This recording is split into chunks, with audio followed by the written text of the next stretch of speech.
Hey folks! Okay, I'll admit it. I have a bit of a hobby collecting some of the most disastrous wood finishing fails you can imagine. Seriously, I scoured yard sales, online marketplaces, and even some of my own old projects to track down the most cringeworthy, splotchy, sticky, and downright tragic wood finishes known to humankind. We're talking about stains that look like they were applied with a mop, polyurethane thicker than syrup, and finishes so cloudy you'd think they were frosted glass. But here's the thing, are these disasters truly lost causes, or is there hope? That's the challenge today. I'm taking on 4 of the worst offenders to see if I can actually fix them. Some of these issues are classic beginner mistakes, while others are, well, let's just say creative. Can they be saved with enough patience, skill, and a little science? Or are we looking at firewood in disguise? By the end of this video, we'll know for sure which of these wood finishing nightmares can be brought back from the brink, and which ones are just too far gone. Along the way, I'll show you exactly what went wrong, how I try to fix it, and what you should never do if you care about your furniture. Let's jump in. Let's start with a mistake that pretty much everyone has made at least once: blotchy stain on soft wood. I found a pine board that looked like it had been through a tie-dye competition and lost badly. You see, soft woods like pine or fir are notorious for soaking up stain unevenly. What happens is, the softer parts of the wood just drink up all the color, while the harder parts barely absorb any. The result? Dark, splotchy patches and a finish that screams, "First project ever." The fix here starts with some gentle sanding. You want to take off just enough of the surface to even out the worst of those dark patches, but not so much that you gouge the wood. I like to start with 180 grit sandpaper and work my way up to 220 for a smoother finish. Always sand with the grain, otherwise you'll just add a whole new set of problems.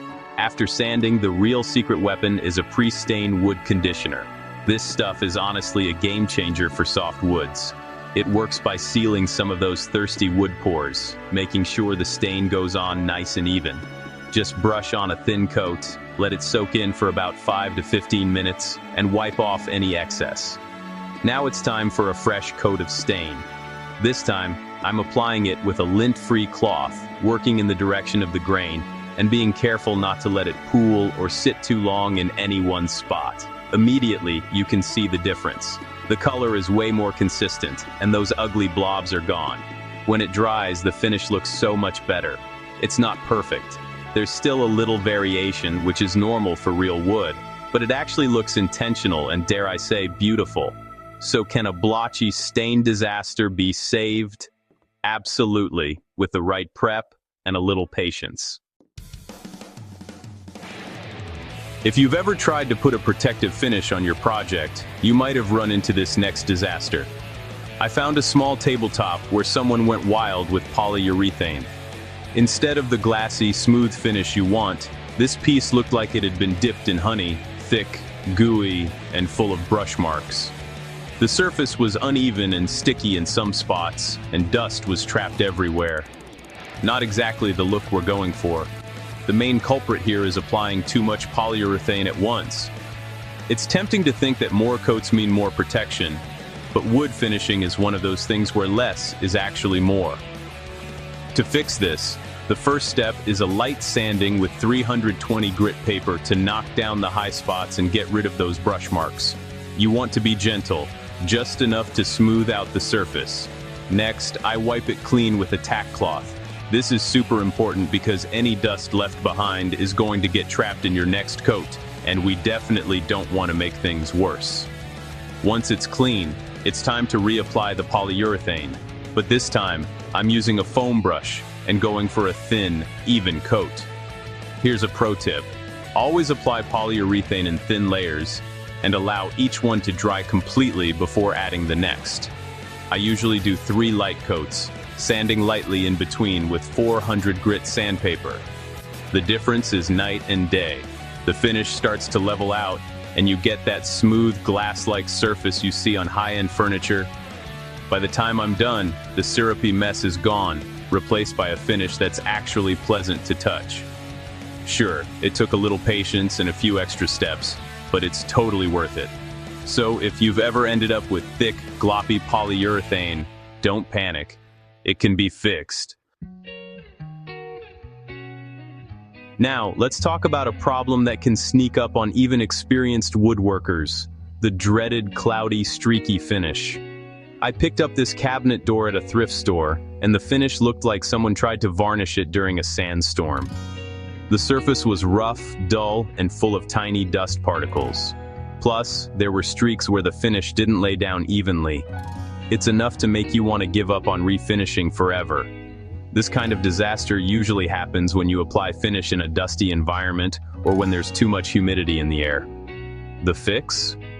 Once again, it starts with a light sanding.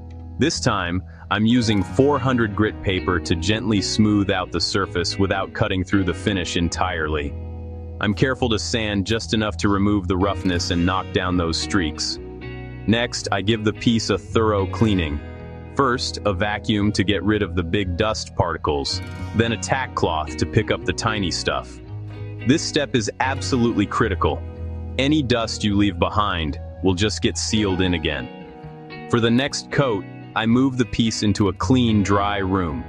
Ideally, somewhere with minimal airflow and as little dust as possible. I'm using a high-quality synthetic brush, and I make sure to stir the finish gently, never shake it, or you'll introduce bubbles. Applying a thin, even coat with long, smooth strokes helps eliminate new streaks. After letting it dry, I check the surface. The cloudiness is gone, and the finish is clear and smooth, almost like new.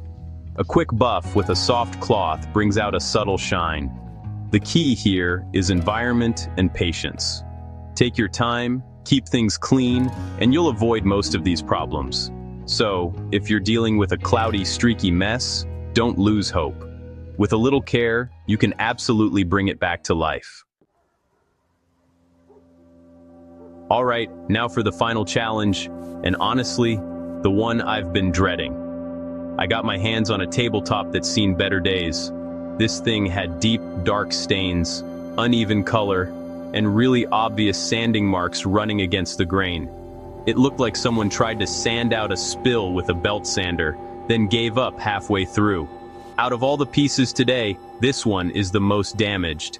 First up, I tried sanding the whole surface, starting with a coarse 80 grit paper to get down past the worst of the stains and scratches. The problem is, deep stains like watermarks or dye spills can go really far into the wood fibers, sometimes deeper than you can sand without ruining the piece entirely. As I worked, I realized the stains just kept coming back, and the uneven sanding marks were impossible to blend out completely. Next, I tried using a wood bleach to lighten the stains. This helped a little, but the marks were still visible. I even experimented with applying a dark gel stain to try and hide the flaws, but the sanding marks just soaked up more color and became even more obvious. No matter what technique I used, the damage was just too deep. At this point, I had to make a tough call. Not everything can be saved. Sometimes wood is just too far gone, especially if it's been sanded unevenly or if the damage goes below the surface. It's a hard lesson, but it's important to know when to stop, so you don't waste time and materials chasing perfection. But hey, I learned a lot from this piece. Mainly how important it is to take your time with sanding and cleaning before you even think about finishing. If you rush, you end up with problems that just can't be fixed later. So, was this piece beyond repair? Unfortunately, yes, but it's a great reminder that sometimes the best thing you can do is learn from the mistakes and use them as motivation to do better next time. So, out of the 4 disasters we tackled today, 3 were totally fixable with the right approach and a little patience. The blotchy stain leveled out beautifully after some prep and a pre-stain conditioner. The thick, syrupy polyurethane finish became smooth and glossy with just a bit of sanding and careful application. And even the cloudy, streaky finish was rescued by cleaning up the environment and taking things slow. But that last one, the deep stains and sanding marks, was just too far gone. Sometimes you have to accept defeat and move on. If there's one big lesson from today, it's this. Most finishing disasters start because someone skipped a step, rushed the process, or used the wrong technique. But here's the good news. Almost all of these mistakes can be fixed if you know what to do and have a little patience. So don't give up on your projects, even if they look hopeless at first. Have you ever messed up a wood finish this badly? Which one do you think was the worst? Drop your stories and opinions in the comments below. Seriously, I want to know. And if you want, I can do a follow-up video showing a step-by-step guide to getting perfect finishes and avoiding these mistakes entirely. Remember, it's way easier to prevent these disasters than to fix them later. Thanks for watching, and I'll see you next time.